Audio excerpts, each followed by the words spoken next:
there's definitely challenges, but I was speaking to my birth son this morning, so I was telling him, how would you explain fostering to other people? And he said, even there's many highs and lows, but the lows are that gives you that chance to really grow in life. And I thought, for a 10-year-old have learned that already, and he wouldn't really have learned that unless we'd kind of gone through fostering. And even through all the lows that we've had, maybe over the past year, he still says that fostering is just the best thing, and he's so glad that we've done it.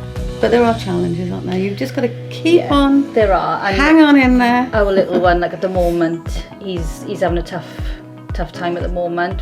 He's having life story work done with him because he's reached that age now where he's sort of understanding.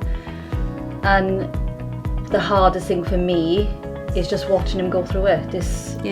You can see that he's scared, and you can see that he's angry about it and confused, and it's just really hard watching it. So even when he does have meltdowns, and he will throw things, and I can sort of see past that. So I know what he's been through, and you just sort of feel for them. And with our children who witness that, they do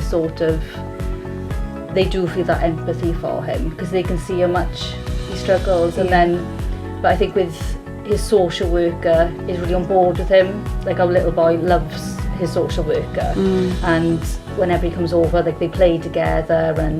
But I can always pick up the phone to him, and I know he'll sort of have the right answers at the right time for me.